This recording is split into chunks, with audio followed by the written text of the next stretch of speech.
Why is this approach better for the customer? So at Yoummday, we are a firm believer in the mantra that happy talents make for happy customer interactions.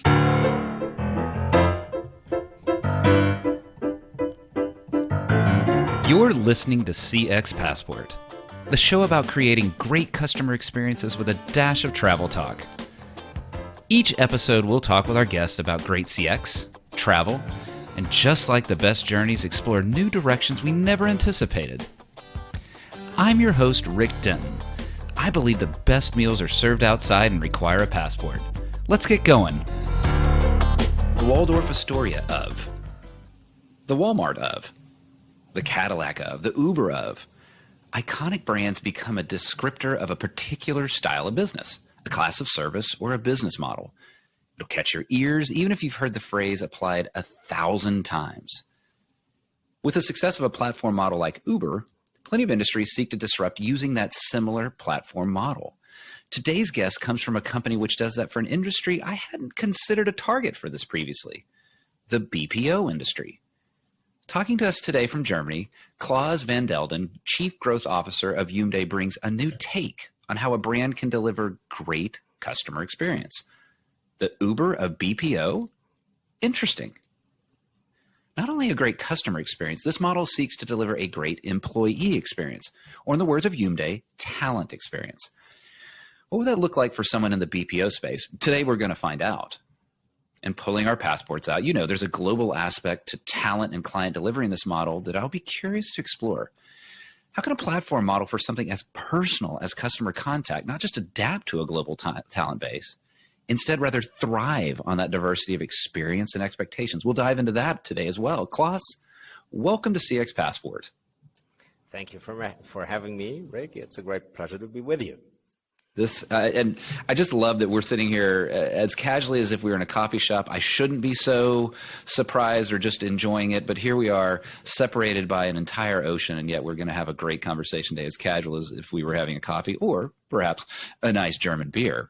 We'll see. Maybe someday that'll be the case. So I'd mentioned that many have used the phrase the Uber of to describe their company. And I'm sure it's a mix of wanting to highlight the disruptive nature of their business, along with leveraging a successful brand. So what do you mean when you say that Yoummday is the Uber of BPOs? Yeah, so just like Uber has built a new delivery model for transportation, in which they directly connect drivers and riders, we at Yoummday have built a new delivery model for BPO services, and we connect the agents, whom we like to call talents on our platform, directly with the clients. And just like Uber does it, we do it through a tech platform. So the core of our offering is our own proprietary tech platform, which connects talents and clients. And by doing that, we have built a pretty lean structure. So if you look at how the service is being delivered, we can take out a lot of cost items that traditional BPOs would have. We don't need to maintain offices for the talents. We don't need to have office infrastructure. We don't need software licenses because it's our own platform. We also don't need significant amounts of management overhead, and we don't have to constantly manage employee turnover, which is a significant cost driver for traditional BPOs. And most of these savings we actually pass on to the talents in the form of a better compensation for the work they do. And some of the savings we pass on to the clients so that we can actually be a little bit cheaper and more affordable for them. Mm-hmm. And that's the idea of the Yoummday delivery model, which is a marketplace just like Uber. And actually, just to add to that, because people might wonder, why is it called Yoummday? Yoummday stands for You Made My Day. And that is the feeling you're supposed to have once you've interacted with a company. be it as a client, as a talent, as an end customer. Hopefully we can give you that feeling of, hey, they made my day. You made my day. Who knows? You may have just made the title of the episode with that one. I kind of like that. You made my day. I didn't know that. Even though we talked before the episode, of course, I didn't know that about YouMday. That's really neat. You said something, and I don't know if I visually reacted to it, but when you started to say that we take these cost savings by being a platform, and I would imagine that listeners' ears were prepped for this. I know my ears were prepped for you to say, and it allows us to bring a lower cost to our customers. And instead, you've said, no, that cost savings is then applied first. You said it first to the talent. I wasn't expecting that. So I do want to get into employee or talent experience later. That is, it caught me off guard. I was not expecting that. So that'll be interesting to explore. I want to just go so if this is all about disruption, it's something new, it's something different. What about the BPO industry? Why did you feel like it needed to be disrupted? What was it about the state of the BPO industry that motivated you to in the founding of YouMday? Yeah. So the founders started the company back in 2016. That was pre-COVID. And back in the day, at least over here in Europe, there was a lot of unhappiness in the BPO industry. So it was basically everywhere. Agents were unhappy because they only got minimum wage. They didn't feel much appreciated.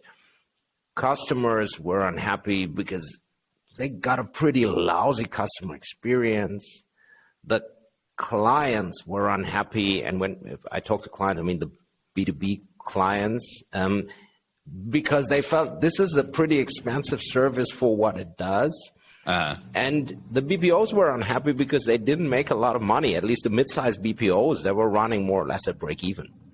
So, and with all of that happiness in the traditional delivery model, our founders thought, hey, there's got to be a better way. There's got to be, in 2016, with so much technology around, there's got to be a better way of delivering the service. And actually, they came up with what they call the YouMday formula.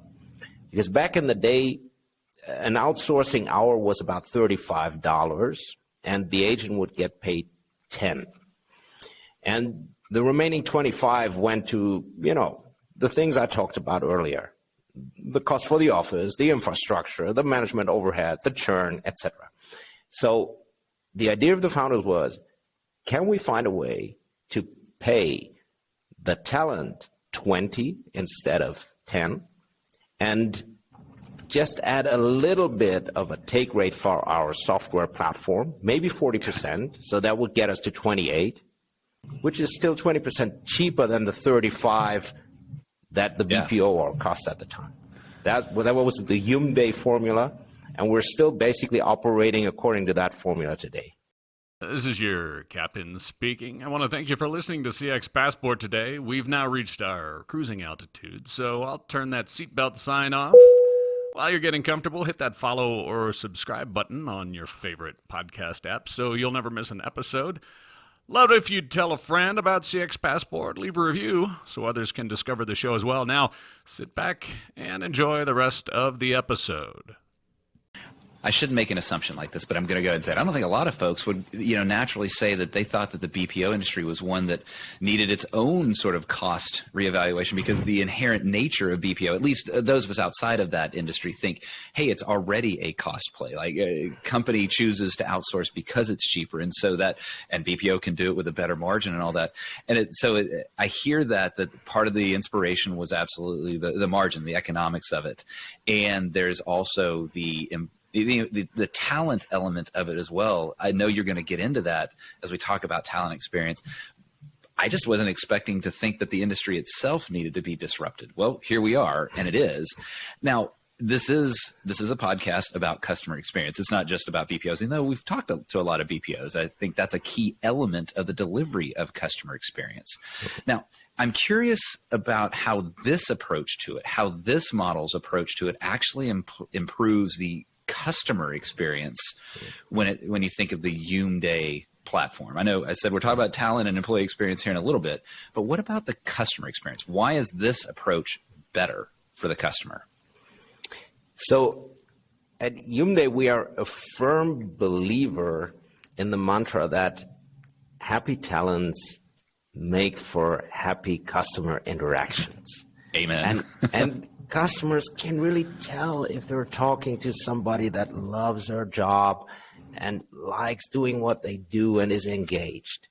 And that's why we're extremely focused on talent happiness and talent satisfaction on the platform. Talent Net Promoter Score is one of our most important KPIs. And by the way, it ranks consistently above 60, which is a value that, at least over here in Europe, is pretty much unheard of in the industry. So, couldn't we get into a side discussion about the difference in scoring about experience between Europe and the Western Hemisphere? But we won't do that. But that could be a whole nother topic. So,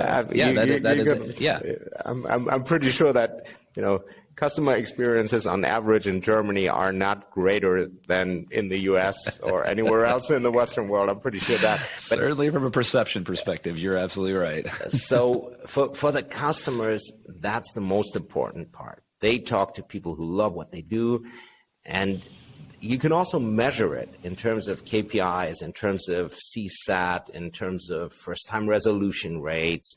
We aim to be among the top 3 in our benchmark categories with our clients all the time, and we typically can get to the top 3 position pretty soon. So that's what we aim for.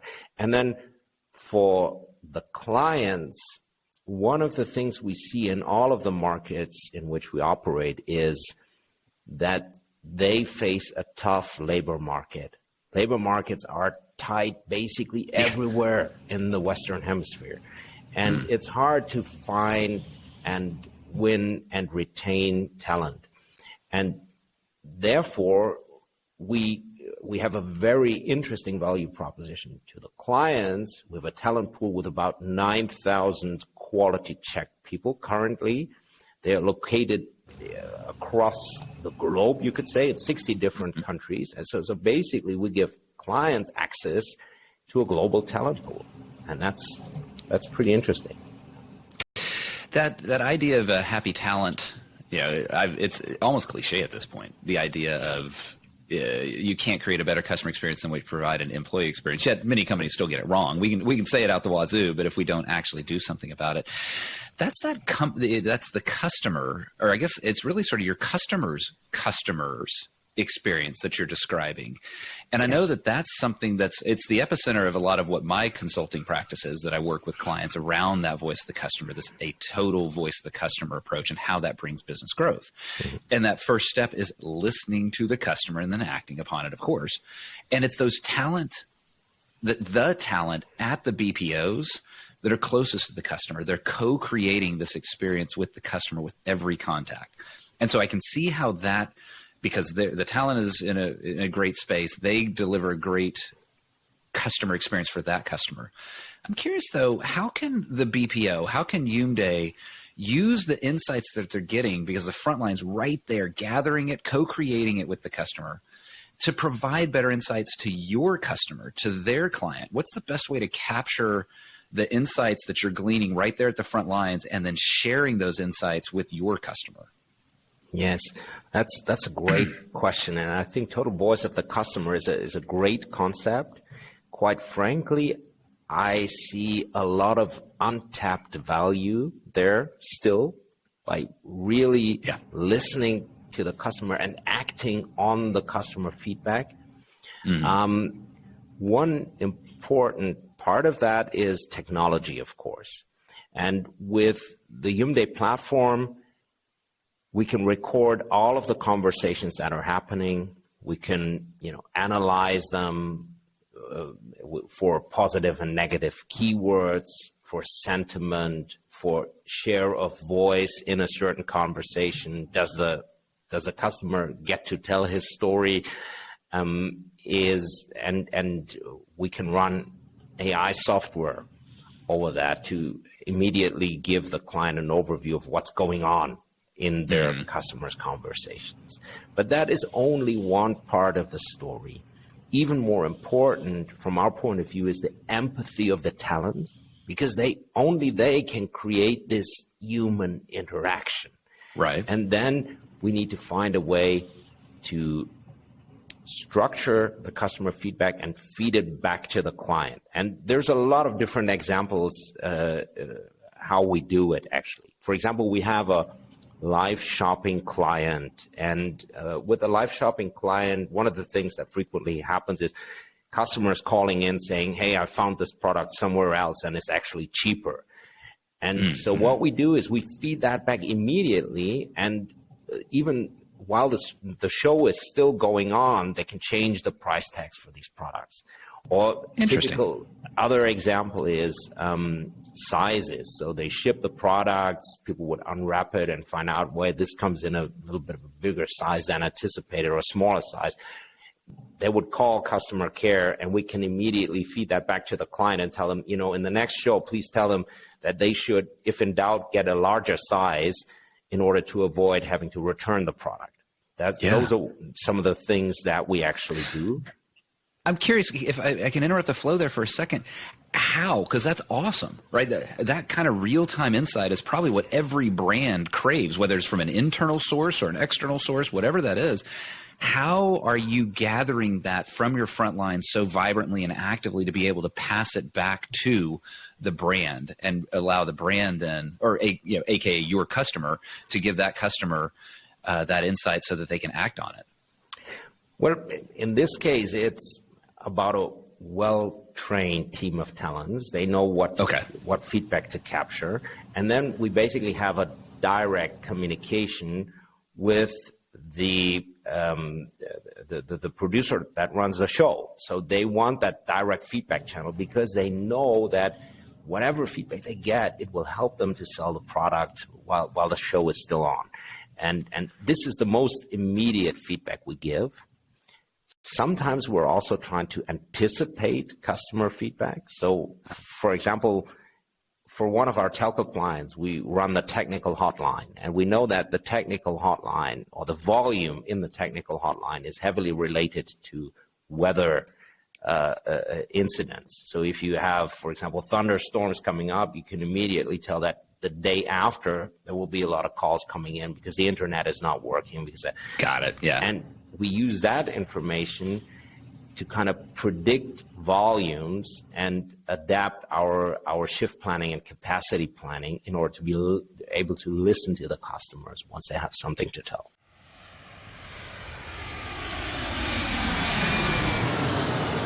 Claas, I love that. I love the idea of being ahead of the curve. Now, I'm going to take you on a little bit of a change here. I'd love for you to join me here in the First Class Lounge. It's great. Actually, you know what I'm sitting here thinking about? When you said thunderstorms and the telco, absolutely, right? Then your internet service kind of gets glitchy or something else like that goes awry. But I was thinking about thunderstorms because that's had such an impact on air travel in the U.S., particularly recently, and I'm sure globally it affects folks. And so when that happens, when a thunderstorm passes through and your flight gets canceled or you're delayed by 6 hours, isn't it nice to step in the First Class Lounge? So I would love for you to join me here today in the First Class Lounge, and we'll move quickly here and have a little bit of fun. What is a dream travel location from your past? That's not an easy one to answer because there are so many. Yeah, I love this question. Actually, one of the places that our family really likes is a place in northern Italy. It's called Piedmont. It's a place, the landscape is rolling hills. It's less known than Tuscany, but it's got better wine and better food. It's actually where the slow food movement was invented. So I can recommend Piedmont to everybody who's interested in food and wine. Ooh, throwing it down. A little Tuscany shade being thrown there. Okay. This could be an interesting battle. I'll have to have someone from Tuscany come and represent at some point. So what is a dream travel location you've not been to yet? Also quite a number. I haven't been to Australia because it's so far away. I haven't been to Hawaii for the same reason. And I have not yet been to Texas. And I definitely want to go there. So there might be a chance to meet in person. This is for 2023, that's on the agenda. Excellent. Well, I can tell you this, out of those three, and I love my state. I certainly love the city, not where I live now, but the city where I grew up, Austin, Texas, a beautiful place. I totally recommend visiting there. but I would prioritize Australia or Hawaii over both of those, or over Texas, with no lack of love for where I am. And the food here is great, and there's some beautiful things to see as well. But I would prioritize those. Maybe I'm biased because I live here. I don't know. But I still welcome you heartily. We will lift a Texas brew, and we will enjoy some barbecue as well. In that vein, Claas, what is a favorite thing to eat? So we didn't coordinate that answer, but nope. What I wanted, so actually at home currently, I'm being put more and more on a vegan diet because it's supposed to be healthier. And right. I must admit, I do enjoy a good barbecue from time to time. So, and maybe in Texas sometime later this year, but also at home. Yeah. Well, Vegas already has the phrase, what stays in Vegas stays in Vegas. But from a meal perspective, Claas, if you come here, we just won't report what you had to eat while you were traveling the state. Yeah. Let's go the other direction. What is a thing your parents forced you to eat, but you hated as a kid? Yeah, and I hope that our two daughters are not listening to that podcast, but I must admit, there were also quite a number of things. Among them, very high scoring on the list was broccoli, which even today is not my favorite vegetable, but I've learned to cope, Nowadays I can live with it, yeah. I like that. I've had that with guests before where they've said, I hope my kids aren't listening, but I hate whatever. So looks like we continue to force our kids to eat the things that we know are healthy. Claas, as you think about the travels that you've done, the travels that you intend to do, what is one travel item, not including your phone, not including your passport, that you will not leave home without? So there's got to be some sort of music.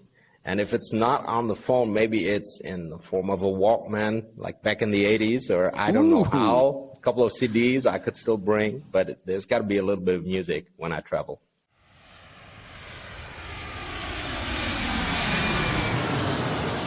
Claas, I love that the Walkman makes an appearance in the episode. That is fantastic. Thankfully, I still remember my Walkman. So I'm glad that we have moved well past those days. I still don't know how I actually went running with a portable CD player on my hip. It doesn't even make sense. Hey, I've been promising that we were going to talk about employee experience, or in the Yoummday phrasing, talent experience. And we've talked about how it's good for your customer and for the customer's customers. Let's talk about the talent. You've alluded to it a bit, but the BPO stereotype is that you pay less because there's this talent arbitrage, this cost arbitrage by choosing a cheaper country or something along those lines, and it may not be as great for the talent experience. And so this model's different. It's not about paying less necessarily. So why is this model a benefit for talent? How does this improve talent experience? Yeah, so what we hear from talents is that basically we're giving them their lives back. We're giving them, authority over what they do. Because in our model, they get to choose the client and the program that they want to work for.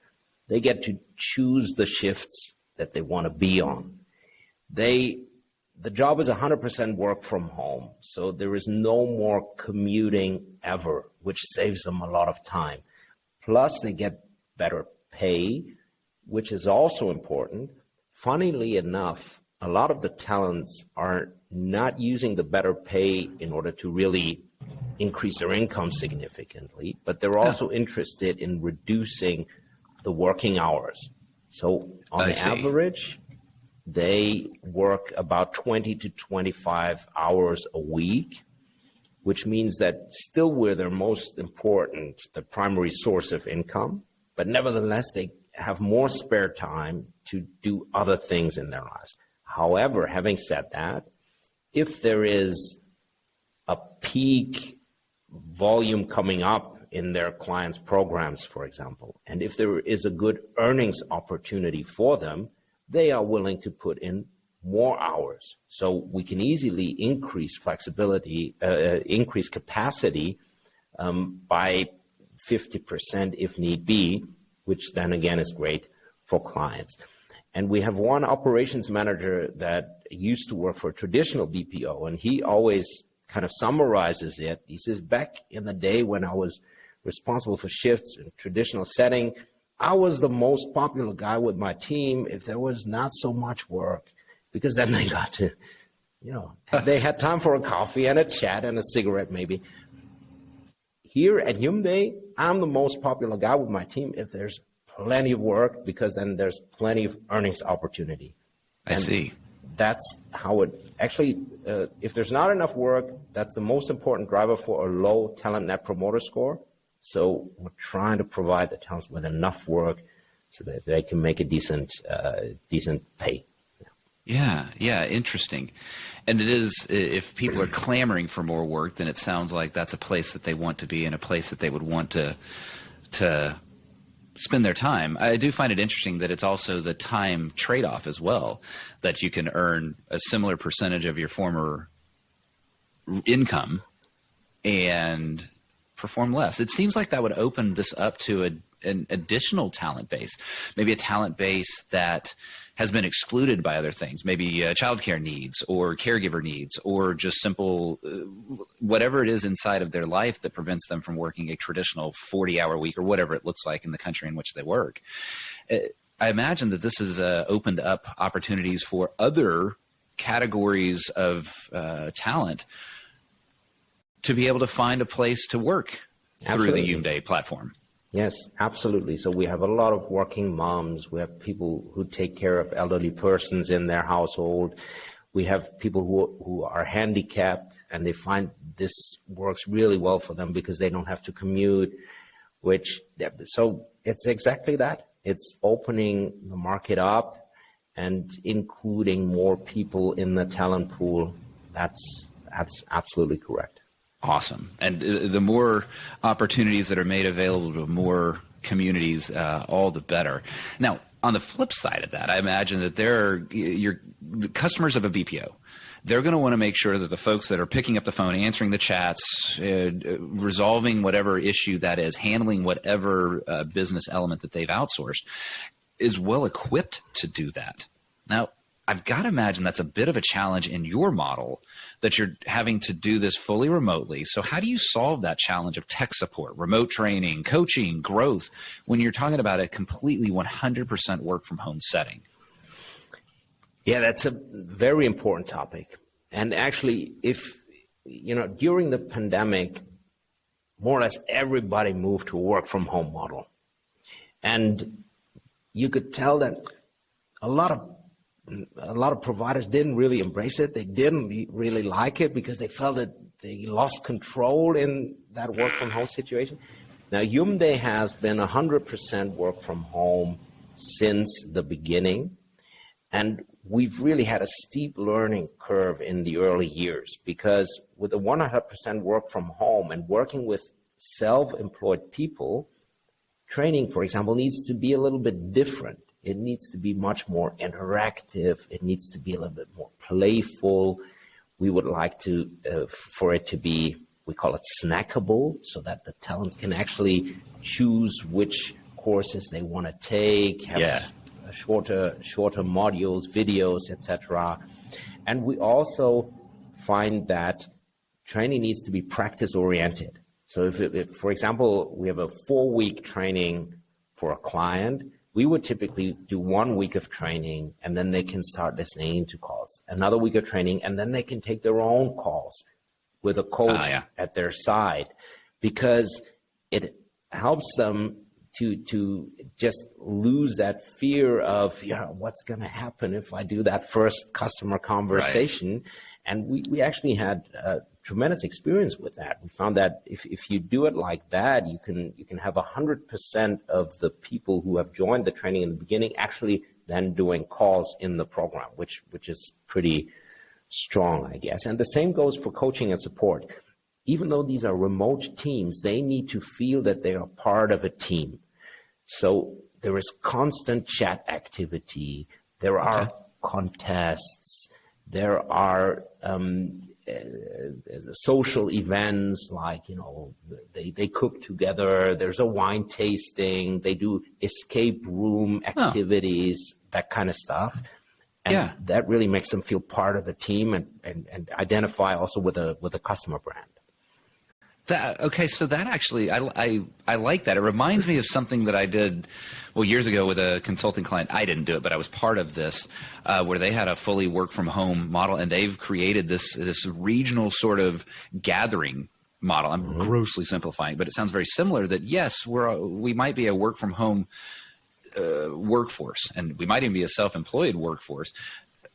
But there's a lot of us in this one city or that city or this community. So let's gather.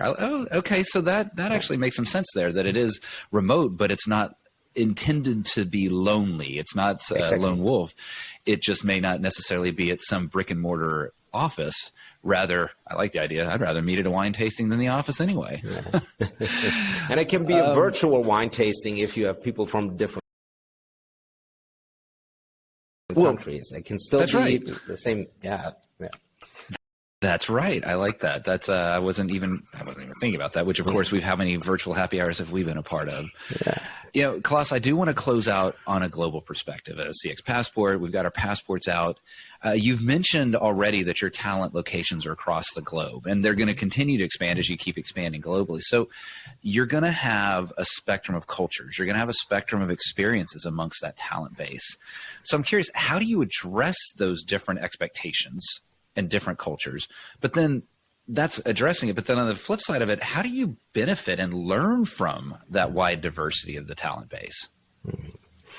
So one very important part of it is the respect for, you know, the broad variety of people and cultures that we have on the platform. And it starts with simple things like holidays. So if you do the shift planning, people can choose themselves which are the important days that they want to have, that they don't want to work, and all of that. So it's about this respect, and it's about meeting people eye to eye, basically. Also the team leaders, they need to have a cultural understanding. And then one of the great things we can provide, because talents are located in 60 different countries across the globe, is we can provide cultural affinity.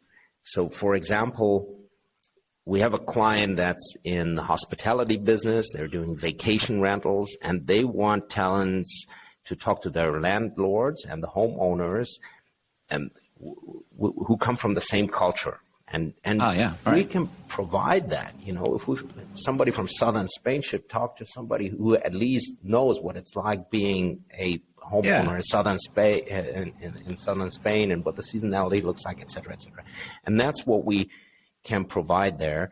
And this idea of, you know, a decentral structure, which can be really close to the needs of the client and the end customer, this is something we really embrace at yoummday. And I must say, we are really proud of the diversity that we've built on the platform. And it's still early days, you know, it's only 60 countries. So hopefully one day it's going to be the whole 210 or whatever. Sometimes increasing. Yes. Well, Claas, I there's a bit of a chuckle as you said the number there, because I think I have listeners in 61 countries, and so maybe I've got a listener from each of your talent bases. Great. I share that ambition of growing the countries as well. I like that idea. I can be trained to attempt to understand what it means to be from the south region of Spain. It's a lot different if I grew up there. I could tell you all about what it was like to grow up in Austin, Texas, but it's not the same as me telling you, or me being there and having grown up in Austin, Texas. Exactly. So I can see how that would be a great benefit, and something that would be nice to leverage both inside the yoummday community. Hey, here's all the things we can learn from each other, and then also out to your clients. Claas, really enjoyed this conversation. How can people, if they want to learn more about you, your approach to customer experience, or learn more about the yoummday platform, how can they get in touch? So our website is yoummday.com with a double M. I hope we might be able to display the contact details. I'll get it right down there in the show notes. Just scroll down, everybody, and you'll be able to get there and click directly. Exactly. And then I'm happy to take your emails and even calls. And it'd be great to get in touch. Awesome. Again, I'll get all of that into the show notes. Claas, I love this conversation. I do. I really appreciated getting to understand what it meant to have this idea of the Uber of BPOs and how it affects not just the customer and the customer's experience, but the talent experience. And I love even at the very beginning how you led with how it improves the talent experience. And yes, I won't tell anybody what you eat, but I do welcome you to my state of Texas, and I will feed you very well. Claas, thank you for being on CX Passport today. Thank you very much for having me, Rick. It was a great pleasure.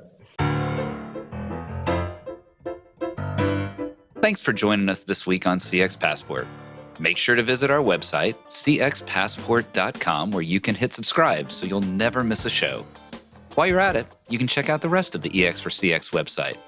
If you're looking to get real about customer experience, EX4CX is available to help you increase revenue by starting to listen to your customers and create great experiences for every customer every time. Thanks for listening to CX Passport, and be sure to tune in for our next episode. Until next time, I'm Rick Denton, and I believe the best meals are served outside and require a passport.